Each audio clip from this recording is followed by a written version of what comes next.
La procédure en réorganisation judiciaire, une option pour éviter les faillites causées par le confinement. En cette période de confinement, les autorités veulent à tout prix éviter une explosion du nombre de faillites. Une task force wallonne a été mise en place, il y a un mois, afin de soutenir les entreprises dans leurs difficultés quotidiennes. Parallèlement, celle-ci pourrait théoriquement aussi demander d'être placée en réorganisation judiciaire. Ce statut permet notamment de provisoirement geler les crédits. Le but de la réorganisation judiciaire, c'est de mettre sous protection les entreprises en difficulté, explique Jean-Philippe Lebeau, le président du tribunal de l'entreprise du Hainaut. Je pense qu'il y en aura beaucoup vu la situation que nous connaissons. Nous nous attendons à un pic en mai et en juin. C'est clair que des secteurs, comme l'ORCA ou la construction pour ne citer que cela, se retrouvent aujourd'hui dans des situations très compliquées. Mais à ce stade, il n'y a pas encore de PRJ lié au confinement, parce que tout le monde est en attente. Que ce soit les entreprises, les cabinets d'avocats et même les tribunaux qui tournent au ralenti et ne prononcent plus que les faillites sur aveu, c'est-à-dire celles qui ne sont pas contestées. Cela dit, un gel des crédits à large échelle peut poser des problèmes. Si plus personne ne paye, les créanciers pourraient à leur tour se retrouver en difficulté et le château de cartes s'effondrerait. Ce serait tout le système qui se gripperait et ça, il faut absolument l'éviter. Mais si le nombre de PRJ n'explose pas pour l'instant, c'est aussi parce que les entreprises touchées n'y voient pas encore très clair et n'ont pas tous les paramètres à leur disposition. Selon Maître Cerise Alix, avocate au sein du cabinet de Sanvulop, les entreprises peuvent aujourd'hui identifier leurs problèmes, mais par leur ampleur, il y a encore de nombreuses incertitudes sur le confinement. On ne sait pas comment se déroulera la sortie de crise et comment elles pourront concrètement mettre en place leur plan de sauvetage. Pour Maître Christophe Baudou, membre du même cabinet, la PRJ ne réglera pas tout à elle seule, d'autant qu'elle impose à l'entreprise en difficulté de ne plus contracter de dettes, ce qui est intenable dans le contexte actuel. Il faut de toute façon en parallèle des mesures fortes, et notamment une réduction de la pression des créanciers publics comme l'ONS. Or aujourd'hui les autorités n'ont pas encore pris de décision. Il faudra en tout cas revoir les critères d'insolvabilité pour pouvoir sauver les entrepreneurs qui vont se retrouver en grande difficulté. Actuellement, je dirais que 90% d'entre eux sont en situation de faillite au regard de la loi. Normalement, ils ont un mois pour la déclarer, mais là aussi, il faut tenir compte de la situation actuelle.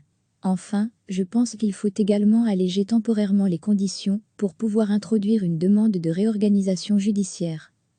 Tant les tribunaux que les avocats attendent maintenant la publication d'un arrêté royal de pouvoirs spéciaux. Ce texte clarifiera les choses et en toute vraisemblance permettra aux entreprises d'obtenir un sursis provisoire, en d'autres mots d'éviter de devoir mettre la clé sous la porte sans délai. Recevez chaque matin l'essentiel de l'actualité. En cette période de confinement, les autorités veulent à tout prix éviter une explosion du nombre de faillites. Une task force wallonne a été mise en place, il y a un mois, afin de soutenir les entreprises dans leurs difficultés quotidiennes. Parallèlement, celle-ci pourrait théoriquement aussi demander d'être placée en réorganisation judiciaire. Ce statut permet notamment de provisoirement geler les crédits. Le but de la réorganisation judiciaire, c'est de mettre sous protection les entreprises en difficulté, explique Jean-Philippe Lebeau, le président du tribunal de l'entreprise du Hainaut. Je pense qu'il y en aura beaucoup vu la situation que nous connaissons. Nous nous attendons à un pic en mai et en juin. C'est clair que des secteurs, comme l'ORCA ou la construction pour ne citer que cela, se retrouvent aujourd'hui dans des situations très compliquées. Mais à ce stade, il n'y a pas encore de PRJ lié au confinement, parce que tout le monde est en attente. Que ce soit les entreprises, les cabinets d'avocats et même les tribunaux qui tournent au ralenti et ne prononcent plus que les faillites sur aveu, c'est-à-dire celles qui ne sont pas contestées. Cela dit, un gel des crédits à large échelle peut poser des problèmes. Si plus personne ne paye, les créanciers pourraient à leur tour se retrouver en difficulté et le château de cartes s'effondrerait. Ce serait tout le système qui se gripperait et ça, il faut absolument l'éviter. Mais si le nombre de PRJ n'explose pas pour l'instant, c'est aussi parce que les entreprises touchées n'y voient pas encore très clair et n'ont pas tous les paramètres à leur disposition.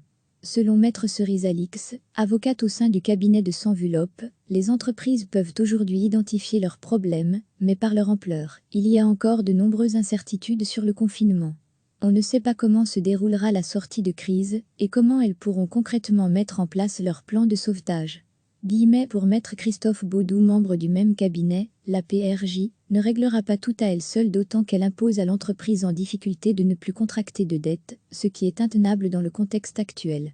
Il faut de toute façon en parallèle des mesures fortes, et notamment une réduction de la pression des créanciers publics comme l'ONS. Or aujourd'hui les autorités n'ont pas encore pris de décision. Il faudra en tout cas revoir les critères d'insolvabilité pour pouvoir sauver les entrepreneurs qui vont se retrouver en grande difficulté.